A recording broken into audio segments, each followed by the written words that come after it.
Good evening, everybody. Warm welcome to this evening's Caabu briefing. And just to say that we have with us Hisham and Negin. Yezid Sayigh is on his way, but he's had train problems, so he will be joining us. So we gather at a time of almost hourly uncertainty as to what's happening in the Middle East. We called it a Caabu briefing on the wars in the Middle East. And of course, there is the news today of a ceasefire that has been, in theory, agreed, although there are some doubts as to what extent. And we still have a really major Israeli bombardment of Lebanon that has escalated with, I think, nearly 90 people having been reported killed today. So lots of questions for our very distinguished panelists. What sort of ceasefire is this? Might we see a ceasefire becoming an actual deal to end the US-Iran element of these wars? What about Lebanon, Palestine and Palestinians? Of course, they're still facing genocide and a regime of apartheid. And what lessons can we learn, particularly from the last 39 days and even before? And what will this mean for the rest of the world, including the UK? Well, we have this top class of triumvirate of experts with us this evening, all from the region, and that's something that we at Caabu are very keen on. We set great store by it. We think that we need to listen to experts from the region when tackling these issues, and particularly at a time of these chaotic nature of events, and indeed the untrustworthy records of the key actors in these wars. So our real gratitude and our thanks for them, for their time and expertise tonight. It's always challenging to deal with what are very, very difficult, often painful issues, particularly if they come from countries that have been under bombardment. But it's going to be, I think, a very valuable session over this hour. So we are going to start with Dr. Hisham Hellyer. He has been on Caabu events before and spoken to us. He's an internationally recognized expert on security and international affairs in the Middle East, Europe, and Southeast Asia. Senior Associate Fellow at the Royal United Services Institute for Defence and Security Studies, amongst many other accolades that he has. And then we will be followed by Negin Shiraghaei, an Iranian-British feminist, political activist, and a former BBC Persian TV news anchor. And then eventually we hope to be joined by Yezid Sayigh, who, as you know, is a senior fellow at the Carnegie Middle East Center in Beirut. So, Hisham, we're going to start with you to really give us the grand overview of where we are with all of these wars going on. How do you see things? Where are we at as we sit here tonight? Thank you very much, Chris. My gratitude for the invitation. I wish I wish you would call me or ask me to speak on things that are uplifting and exhilarating, enthusiastic. It seems that we have many things to discuss today, and none of them are quite happy. But I hope that they can turn into something at least a little less unhappy. Just for clarification, you wanted me to speak for about 8 to 10 minutes. Am I correct? That would be perfect. Okay, I'll try to keep it brief then. So we have a fragile pause, and I would say pause. I'm not sure if we can even raise this to the level of ceasefire, because I think this is still very much an active conflict. We've got, when it comes to US-Iranian relations, as it were, a pause, but it's not something that has resulted in complete ending of fire, even within the Gulf itself. Different Gulf states today, Gulf Arab states have reported strikes from Iran, drones and so on. I think less than what they saw before, and it could be that these strikes are the result of the command and control structure not having yet, actually filtered in because they're fulfilling pre-existing commands. We don't know. We do know that the Iranians said that they are sending negotiators to Pakistan, to Islamabad. So that indicates that they're taking this seriously. Of course, that was this morning, and we're now this evening. And what we've also had throughout the day is, I think, the largest amount of bombardment of Lebanon by the Israelis, despite the fact that there's a truce going on. And I'm sure Yazid will talk more about this, but the Pakistanis, when they announced the ceasefire, indicated that Lebanon was part of the ceasefire. Well, the Israelis dispute that, and Trump seems now to be on the record as saying that no, Lebanon is a separate thing altogether because of Hezbollah. And that sets into motion a very difficult dynamic, because we don't know for sure if the Iranians will then balk at the idea that they continue with this process while Lebanon is still up in flames, or if they throw Hezbollah under the bus in order to keep the ceasefire process actually going. We simply don't know yet. We may well know on the course of this call. I'm not sure, because things are changing pretty drastically, a minute by minute, hour by hour. But at the moment, that's still unclear. I should say that Hezbollah did observe the ceasefire when it first came in, but of course, I don't expect them to do so for very long, considering the strikes that have already been underway. Multiple strikes. You're correct, Chris. The figures that I've seen are over 90 people today. And of course, the Israelis have been indulging in rhetoric that can only be defined as genocidal when it comes to Lebanon, comparing what they did in Gaza to what they intend to do in the south of Lebanon. So it means that the Israeli portion of this is particularly unresolved. I should say that even within the Gulf, things were unresolved. I got reports earlier today, actually just before I got on the phone, that even without the Lebanon angle here, the Iranians were not intending on allowing much more traffic within the Strait of Hormuz before more discussions with the Americans and negotiations. And I'm not sure if people are going to be able to verify that anytime soon, because of course now it will be thrown together when it comes to Lebanon. But it does indicate that on the Iranian side as well, there are varying degrees of upholding this pause.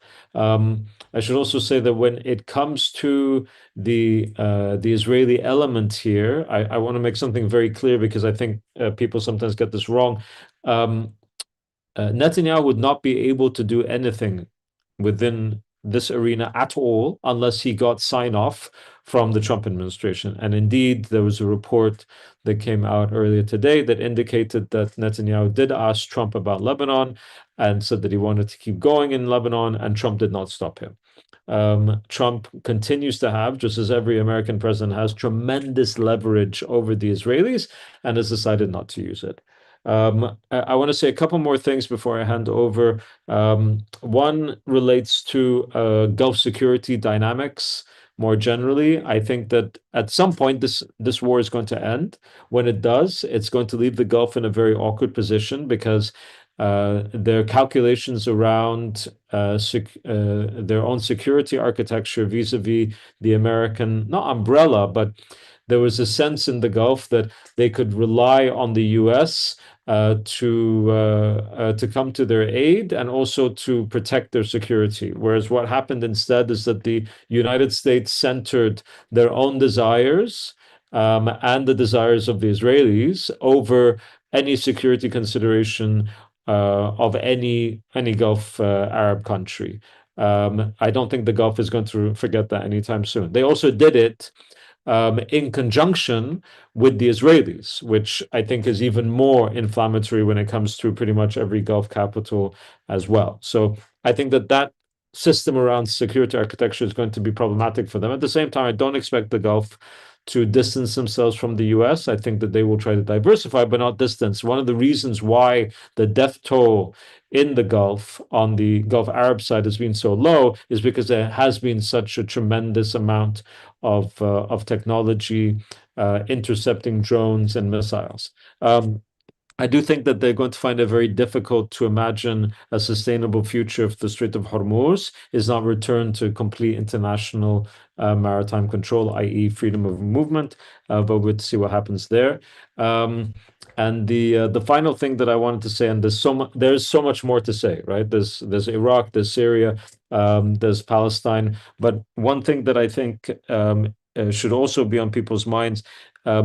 This all happens against the backdrop of a wider regional picture, and that wider regional picture has Israeli paramountcy front and center, and it's being underwritten by this current American administration, as it was under the Biden administration.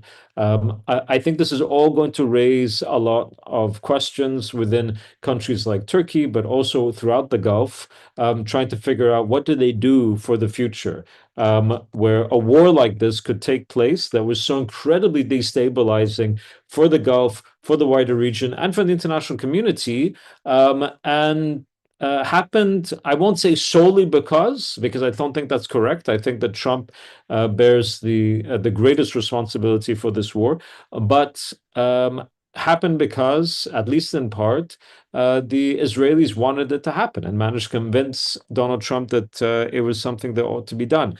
Their quote unquote freedom of movement to attack and to disrupt all across the region, whether it be in Palestine or Lebanon or in Syria and now Iran and the Gulf, I think is something that people will have to take very seriously indeed. Thank you very much, Hisham, and for keeping well in time there. That's very helpful. And just to remind people, questions, please, in the chat. We will have a Q&A, so put them in there. And also, as Joe has kindly put in the chat, a reminder to everybody, for those who haven't done so, please do write to your members of parliament, about Lebanon, and indeed any of the issues that you've heard on this call and concerns. I think that would be really helpful and necessary. So it's now my real great pleasure to welcome Negin Shiraghaei, who is a journalist, an activist, used to work with BBC Persia. Negin, a very, very warm welcome to you. I know it's been a very, very tough time, and not just over the last 39 days. Just a reminder, of course, of the brutal repression of protests within Iran that preceded, this war, going back to the end of December, and of course everything that's happened to Iran over the years. And I know you've got family and so forth. So the floor is yours. How do you see things from an Iranian perspective in all of this?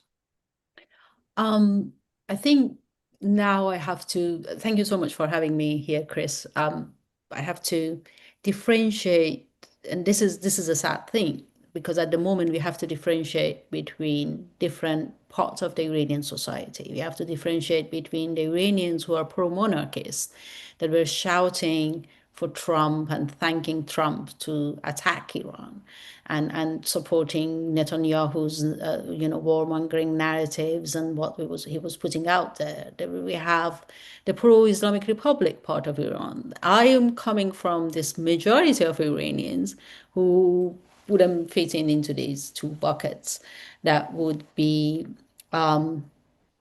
thinking about Iran as a nation that existed much longer than the modern history. It's been a country that included all of these different fractions, different ideas, different ethnicities, religions, and we lived alongside each other. But I think what happened, and it's important to the context of what we are seeing now, is that for the last 47 years, the Islamic Republic, as a governing body of Iran, has been oppressing its own people. It created the same narrative that we are seeing now done by the monarchists, that divides people instead of bringing them together. What we've seen in January has been the gradual kind of accumulation of violence to the level that we've seen, and there are so many nuances around it, that why it happened in that way, why it was brutally cracked down. But I want to focus on one part of it, and is that it desensitized Iranians towards violence, in a sense that it traumatized what happened during the protest on 8th and 9th of January. It created an environment that the Iranians felt that was the last straw, that we don't have any agency. There's nothing we can do to stop this government to killing our children, killing us on the streets, or bloodshed. So if there is a war, we're going to stand by and see what happens. And this is the majority feeling, even until last night inside the country. People like my mom, who's 82 years old, she was like, I don't care. Trump is a crazy person. I understand he's crazy. I understand he's not our side. But if as a result, side effect of what he's doing, this Islamic Republic would go away, that would be good. But what happened in reality is that the Iranian regime has been smarter and outsmarting and preparing for this moment for 47 years.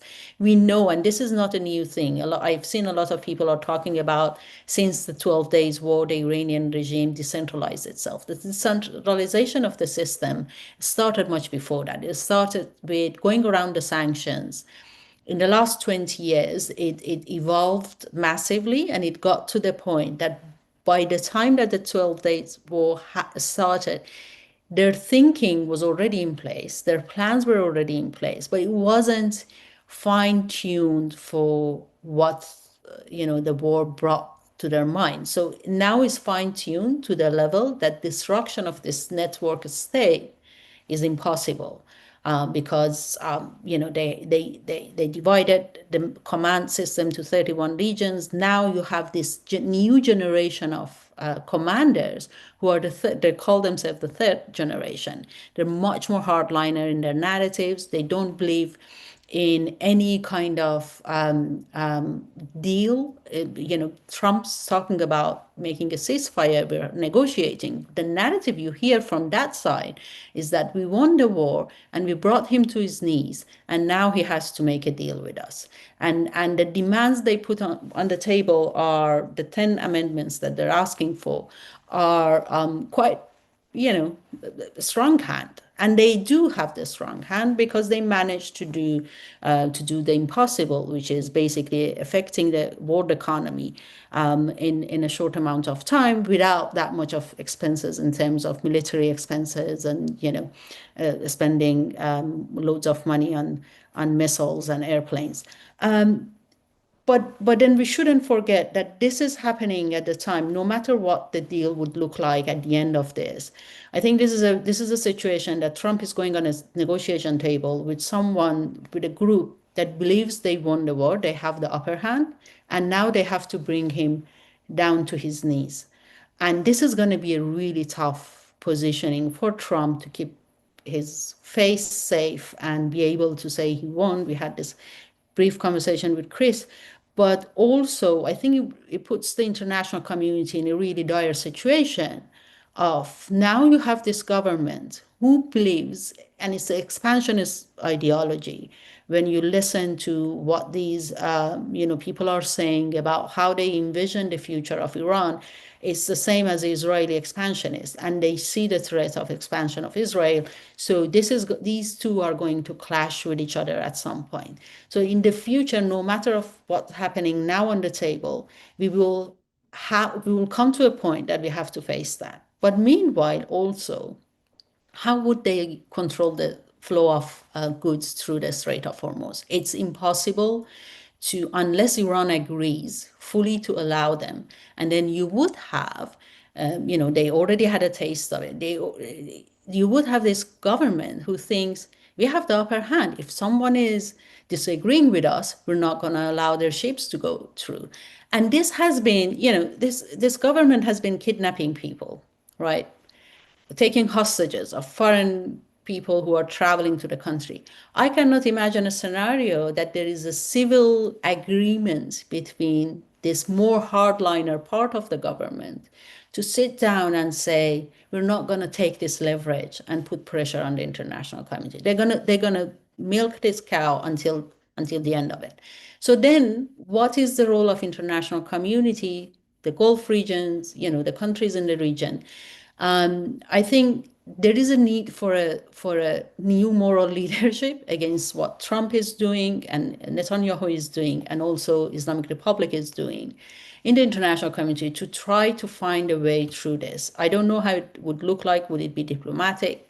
How you would bring someone who thinks they have every right to do whatever they want back to the negotiation table? I don't really have any answers to those questions. But I think more than anything, we have to be ready for a prolonged, decentralized war that would continue. Right now, the reasons that I'm pushing this is because when you look at the Strait of Hormuz from the perspective of international relations, this is a problem that needs to be resolved. And it hasn't been resolved, and there is no easy answer to it in a short time. Then you have a country that is, people are against it. Even, when Trump decided last night to announce the ceasefire, a lot of Iranians like me, and even inside Iran, I had the privilege of talking to some of our networks inside Iran today. They were all waiting for the moment to see what happens next. I have to say, and that's unfortunate, but a lot of people were hoping that this war would continue. Even the people who genuinely, in normal circumstances wouldn't be pro-war because they feel there's nothing else for them and this government is going to kill them. And we've seen, even now they execute people on a daily basis, they arrest people, they put pressure on my family because my brother in Turkey posted something against the regime on his social media. And like during this wartime, they sent 3 people to our house to arrest my parents. So you're dealing with this and you're thinking, okay, let the war continue. But now people are more disillusioned with the notion that the war would be the solution for us. What else we can do? And this is brilliant to see that people are thinking about new ways of, taking back agency for themselves and finding ways. But it means in the long term for these new governments in Iran, they have a really hard time to keep hold on the country. We already have the Kurds, the Arabs, the Baloch being armed and ready to go in at some point. It's a new generation, as the government has a new generation. The blood on the streets are new generations as well. They're not going to give up on the rights they want to have just because Iran won the war or there is a ceasefire or anything. So there would be dissent in the country, there would be protests, there would be other ways of pushing back on the government. So in the combination of this situation, I know I'm running over the time, I would say we would see a region that would change, maybe slower than what we were predicting, but it would be a region that would push and pull and try to reorganize itself around this new power structure that are all destabilized and can collapse instantly. So we would see a time of uncertainty in the region, at least for the next 3 to 5 years.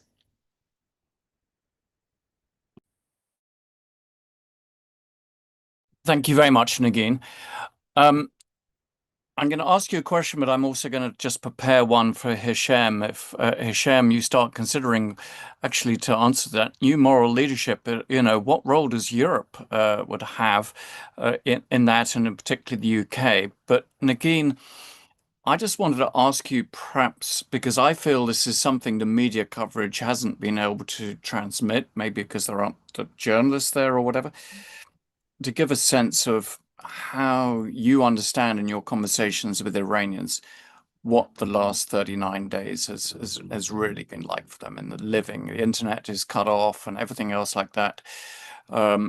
Because I just feel in all this coverage, we've seen loads of stuff on the oil price and how many missiles and how many drone strikes, but that sort of sense of how Iranians outside of the regime are, surviving this and enduring all of this. It's been really hard. So I have to like give you a little bit of personal stories of people. Maybe that would help. So one of my expert who works with us from inside Iran, they have a little child, and there's a video he sent me. At one point, he could manage to access internet. So the Starlinks that has been there, or the internet connectivity, as you can see, it's been internet connectivity to the outside world has been flattened for the last 42 days.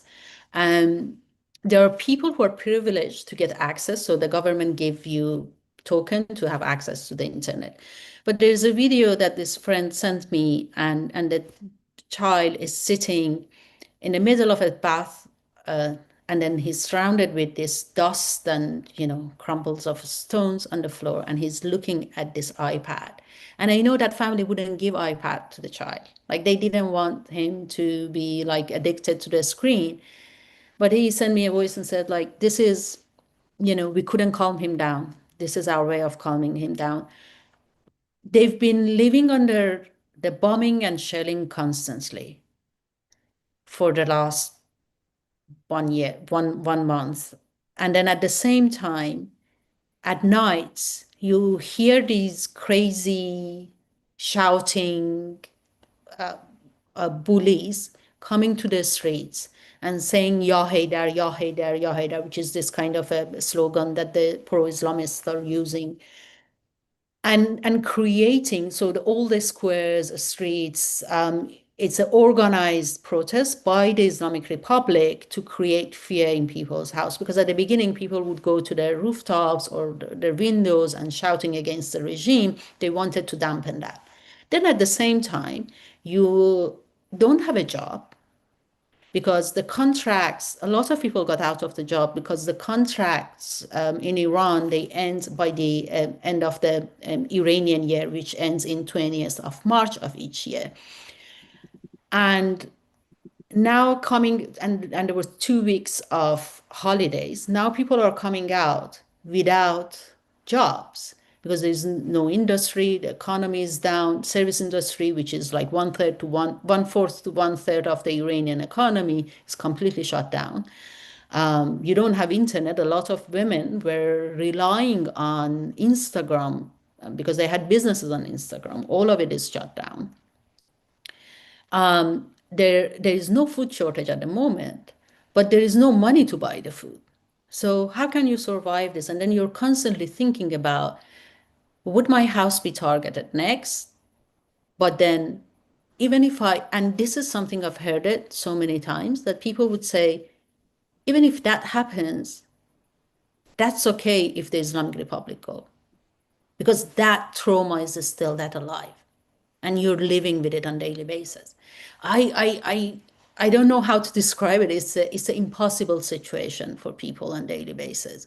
But then at the same time, I'm going to give another example of my mom. My mom, the other day, she and her friends, they gather, they have these monthly gatherings, and they go and party in someone's house or something like that.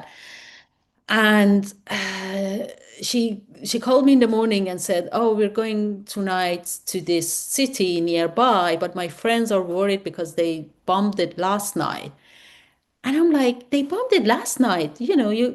We should go. And they went, and they decided, okay, we have to live life, amid all of this. So I think you find your way of surviving, but I don't think it's an easy life. Mm. Thank you very much. And I see that we've been joined by Yezid Sayigh, who I'll come to in just a second and let him catch his breath, etc. Hisham, there's a question for you as well as the one I put to you from Patrick Costello about a similar impact on Europeans, seeing that they need autonomy from the US, this sort of argument. How do you see Europe handling this? Thank you very much. I'm very keen to hear Yazid's comments. Hello, Yazid. Alhamdulillah, salama. But I will answer just some of these questions in the chat very quickly and go on to your question as well. First, I wish to Brendan that I had any influence over the BBC. You may be overestimating our power in this regard. When it comes to Abbott on Hezbollah and Lebanon and the statements of Katz. First, I would not dismiss Katz statements as being threats for effect as Trump does. Trump's statements were genocidal. Katz statements have been genocidal. This should not be normalized. This should not be put to one side or, dismissed as basically flamboyant. And this is very dangerous when we do so. And I assure you, I don't think that the vast majority of Lebanese think that Israel is fighting Hezbollah for them. Israel has been occupying Lebanese territory for quite some time, has invaded and occupied yet more territory. I'm sure Yazid is going to talk more about that, but I would really question the whole framing of how you're putting this. I don't think it meets with how Lebanese themselves feel reality is on the ground.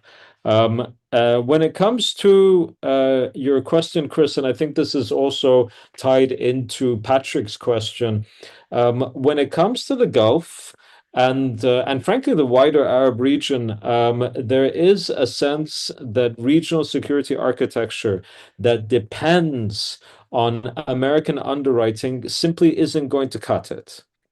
As I said, the United States went to war in a region that is not their own, a war of choice, not of necessity, not one that was mandated. No, it was a war of choice, despite the fact that the Gulf said we don't want one, and did so in coordination with a power that they also regard as deeply destabilizing, i.e. the Israelis.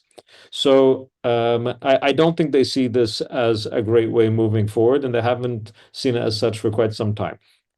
I think that Europe is in a similar situation because, of course, with regards to Ukraine and the threat of Russia on the eastern flank. I'll tell you where I see the difference, or actually two major differences. One, when it comes to Europe, I think that they know where we are, they know where they want to get to, and it's extremely messy in between.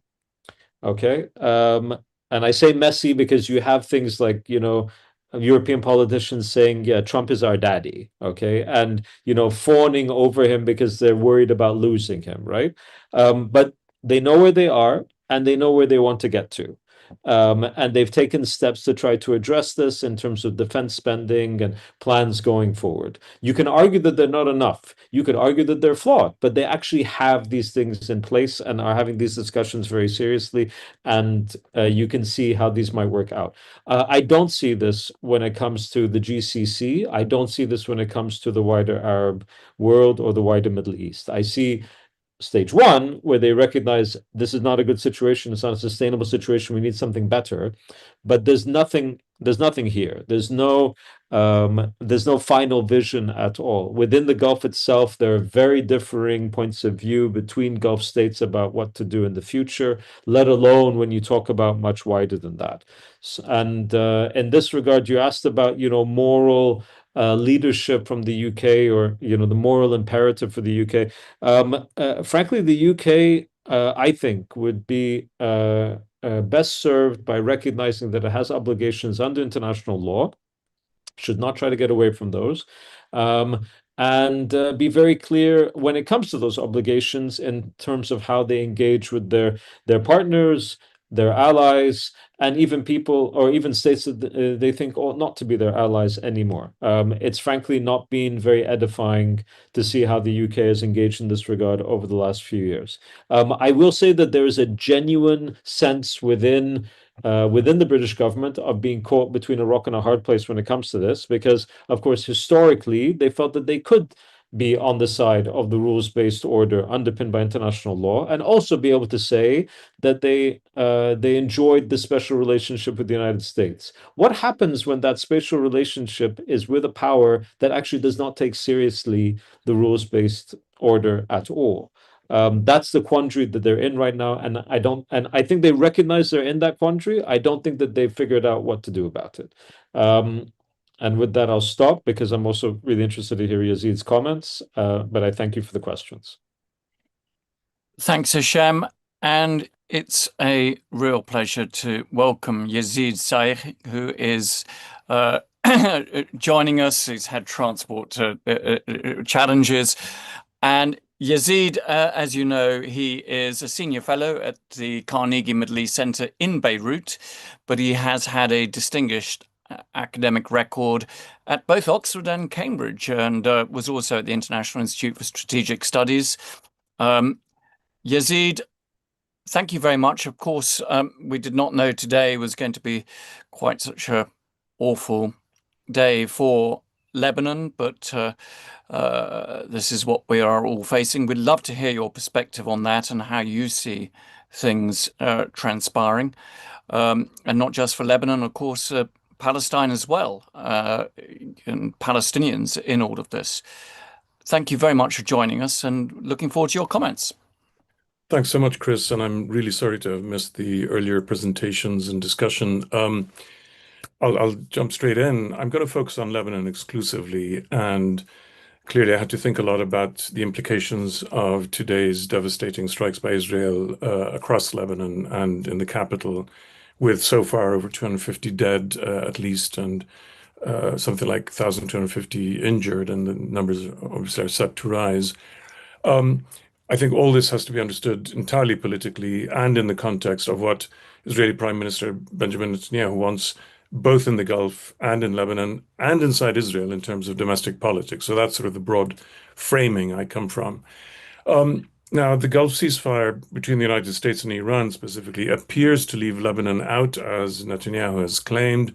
This is not entirely clear, and judging from some of the rhetoric that's starting to come out from Tehran and Washington, D.C., and reports from Qatar of Iranian violations of the ceasefire, it may be that there is some level of ambiguity or retreat, in this case, presumably by the United States administration, from whatever was agreed clearly with Pakistan, since the Pakistani foreign minister has initially explicitly said that Lebanon was included in the deal. So there's some ambiguity there, and whatever the precise facts are of this, it looks like the Gulf ceasefire is going to go into a phase of a fair amount of testing or of negotiation or renegotiation through fire, as it were, through which the Iranians, potentially the United States administration as well, try to push forward their interpretation of what was actually agreed. Whether that leads to a collapse of the whole deal or not, I think remains to be seen. I would argue probably that on balance it'll hold, but the point here really is to come back to Lebanon, is that Netanyahu has a clear interest in sabotaging the Gulf ceasefire, and his means right now are to strike Lebanon in such a way that not only is it impossible for Hezbollah not to respond, since it was already engaged and has not ceased fire against Israel, but also that makes it impossible for Iran not to respond in some way, and therefore potentially putting the ceasefire in jeopardy and allowing Israel to resume the war directly against Iran. Now, I want to open this up a little bit by arguing a couple of things. On the one side, focusing again on Israel-Lebanon specifically. The puzzle here is what Israel, Netanyahu, and the military command actually expect to achieve in Lebanon. And there's been some ambiguity about this since the very first day, first of all, with regard to Iran, where my assessment immediately on that first day was that whereas Donald Trump sought some sort of Venezuela-style regime change in Iran, which was a false expectation, but nonetheless, I think that was his preferred outcome, Israel clearly sought and still seeks, I think, regime collapse, regardless of whether that is an attainable objective in Iran at all for Israel and through air power alone. That might be something that'll come down the line once, you know, the war is over and people take stock inside Iran, and that is when maybe there'll be real political and social pressures that make it impossible for the Iranian regime to resume business as usual. But that's for the future. For now, Israel seeks something in Iran that A, diverges from what the United States administration probably wanted or still wants. In fact, probably now Trump accepts something far less than regime change in Iran. And in Lebanon, it's, to my mind, been clear from the start that Israel seeks goals in Lebanon to the extent that they are clear and articulated by the Israeli leadership to itself, goals that it cannot achieve on its own through air power. And that's where we're left with this sort of ambiguity or gap between what Israel says it wants, between what it seems to be striving for, and what it can be reasonably expected to achieve with the means it's got at its disposal, which so far are exclusively military. There's no attempt at a political strategy, and I think that is a fundamental Achilles heel or, you know, failing point in the whole Israeli approach. Now, with Lebanon, it seemed to me from the start, and these are issues I've been writing about on my personal Substack, both on the war goals in Iran, but also on war goals in Lebanon. In Lebanon, Israel has said that it wants the disarmament of Hezbollah, the complete disarmament of Hezbollah. But it also seems from some of its actions and rhetoric that it actually seeks something more definitive, which is the dismantling of Hezbollah as a political movement and a social movement in Lebanese politics. And that is something of different order. But in both cases, whether it wants simply, as it were, the more modest goal of disarmament of Hezbollah, or the more ambitious goal of taking it apart in ways that end the prospect of some kind of Lebanese party emerging that could ever think of attacking Israel.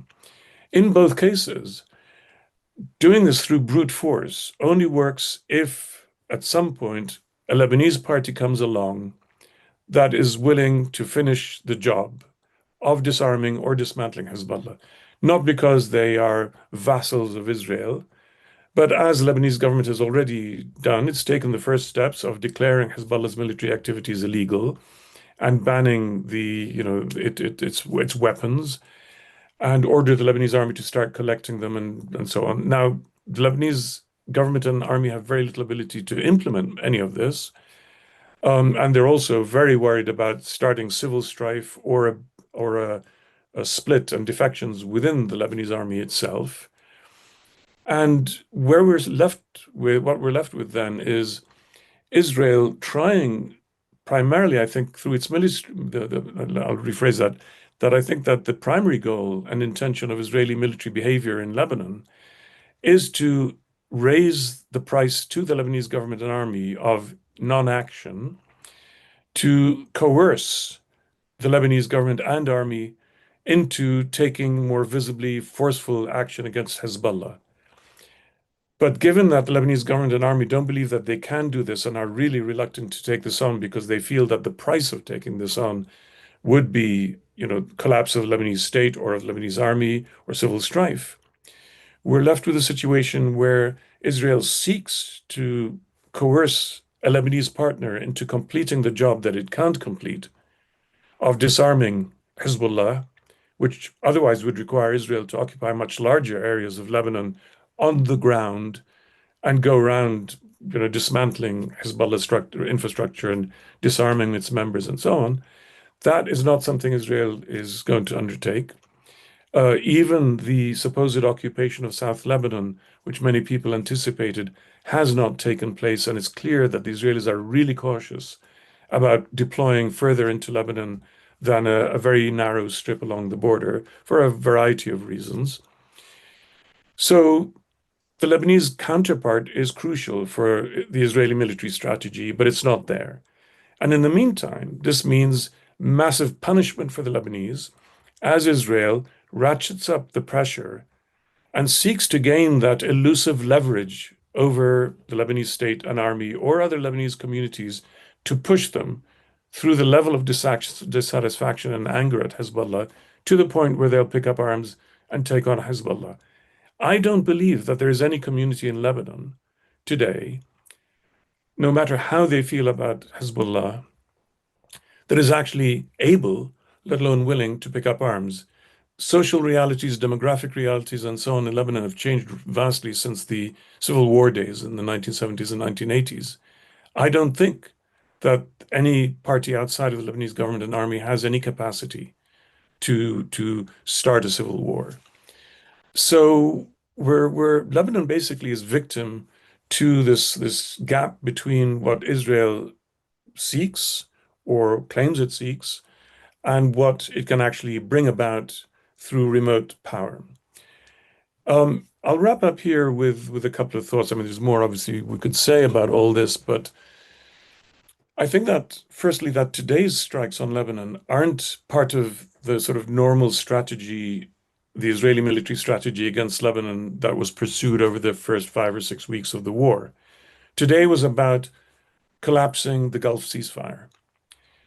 It makes no sense otherwise. If the Gulf ceasefire collapses, then Israel resumes war on 2 fronts, presumably with rather less attention on Lebanon, because it'll have to redivert much of its air power towards Iran again and towards defense against Iranian missiles and drones.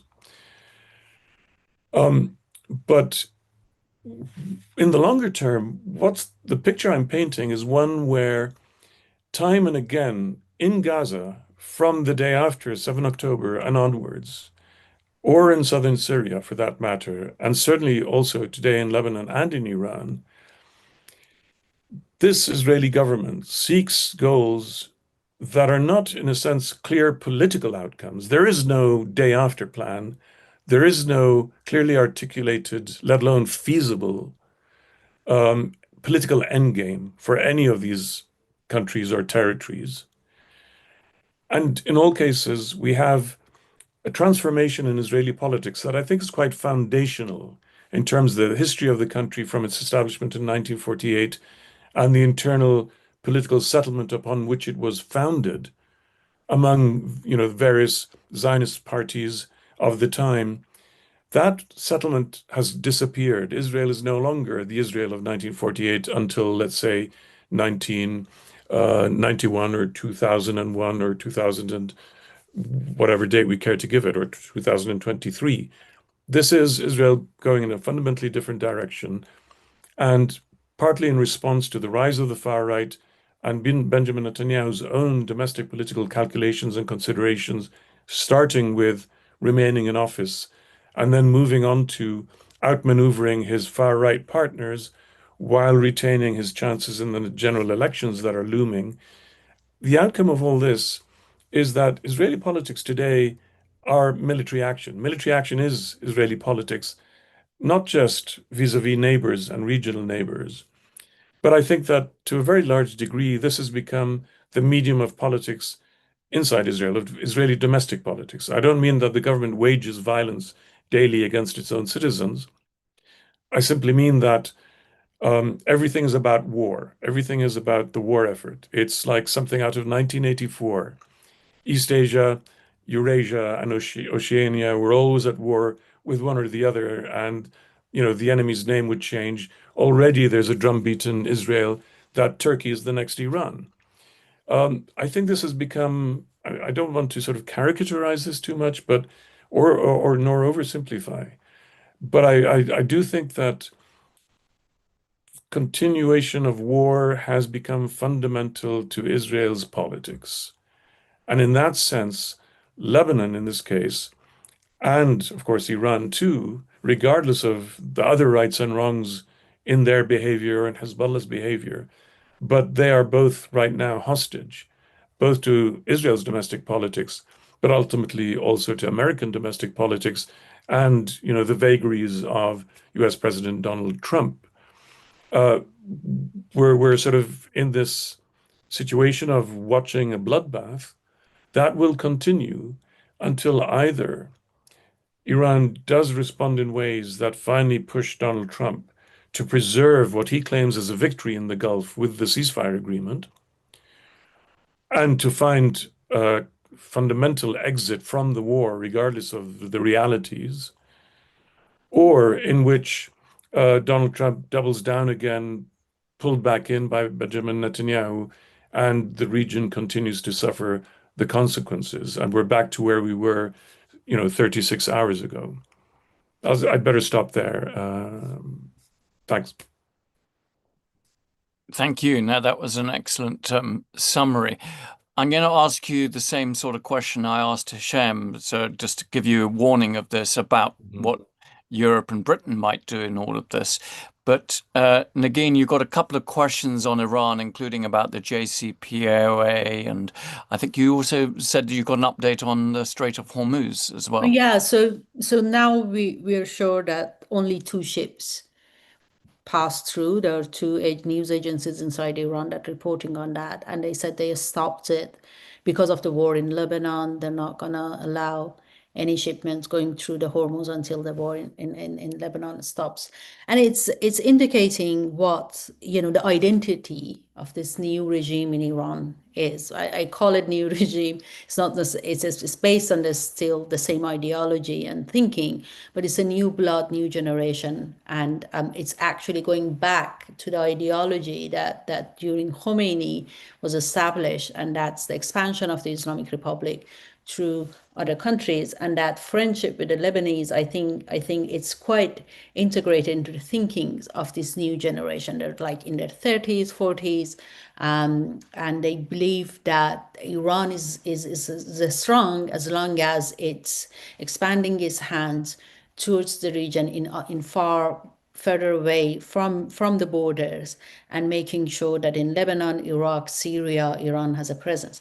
In regards to the IRGC, the nuclear deal with during Obama, I think we're dealing again with a new government in Iran, in a government that doesn't talk to the Western governments. They choose Pakistan for negotiation.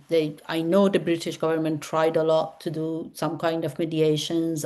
There were other countries that were trying to do the same. But at the end of the day, they listened to China and Pakistan, and this is how they're opening their new foreign policy and signaling that this is going to be how they work. And in regards to China, there was a question that I would say we do see news of China actually backing the Iranians behind the scene. For example, renewing some of the anti-aircraft equipments. They have been exchanged, and the rumor is they came from China. I didn't have time to double check them, but that happened like 2 or 3 days ago.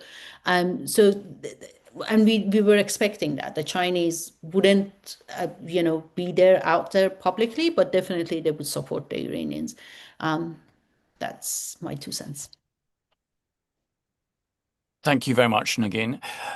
Yezid, you outlined, this Israeli government pursuing war, that's now dominating its politics.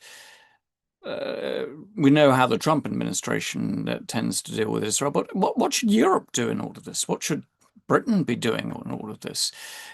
Relatively quiet on what's been going on in Lebanon, in contrast to perhaps the Gulf?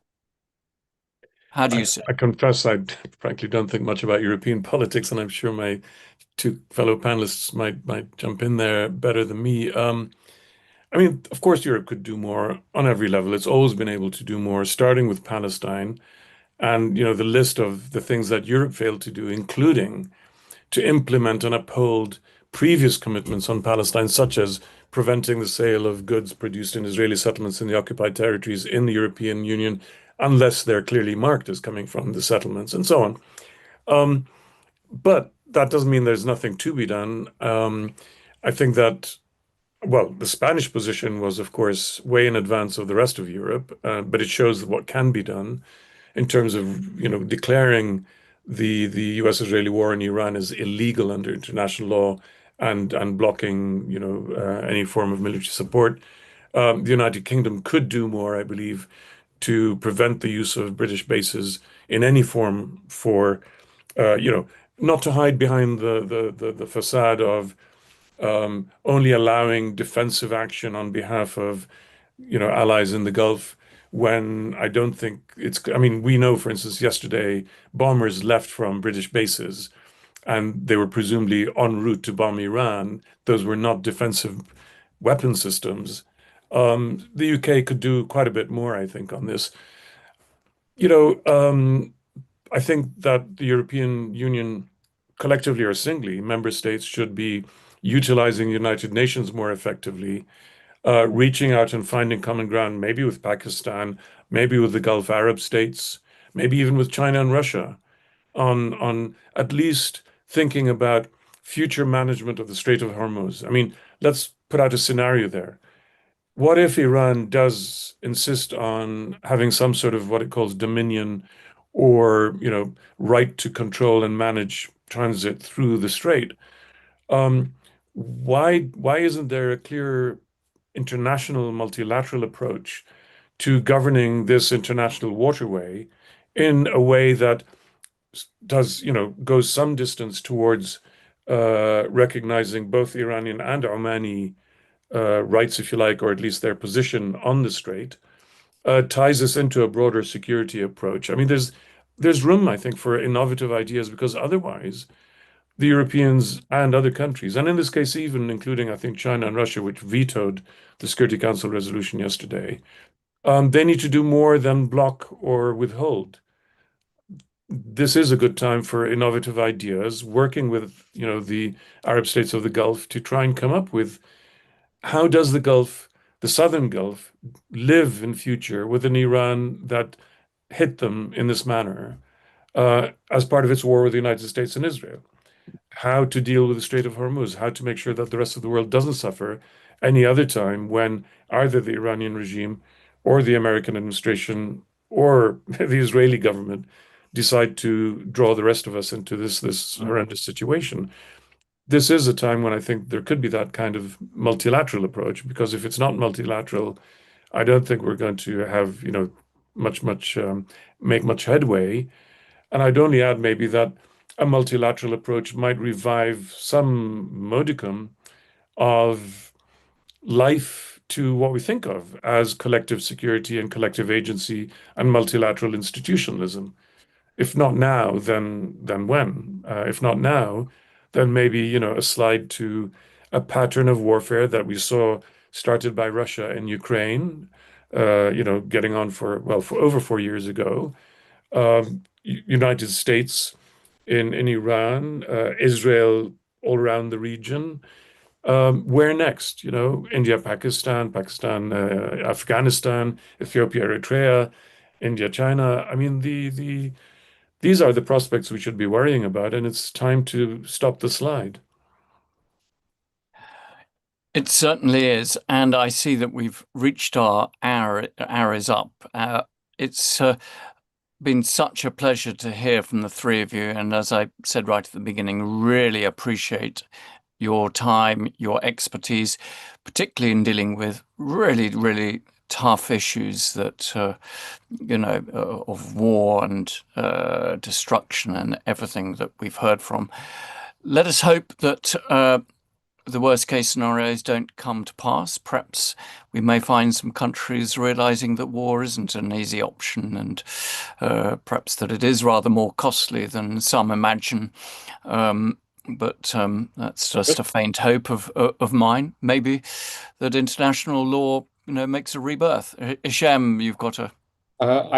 I wanted to thank you, Chris, very much for the invitation. I wanted to add just one thing to Yazid's excellent sort of briefing right now. One, the Omanis have already said that they're not interested in charging a toll on the Strait of Hormuz. So it's really just an Iranian thing here. I think the Gulf Arab states would find it very difficult to imagine a scenario where a regime that struck them so vigorously from day one across the Gulf, right? Every single Gulf Arab state was hit on day one of the war without proving or even providing evidence that they were involved, at least at that point. I think they'll find it very difficult to imagine a scenario where they could be comfortable with a toll system from the Iranians. I'm very, very sorry. I did warn Chris about this. I have to go to do another panel, but I thoroughly enjoyed this exercise.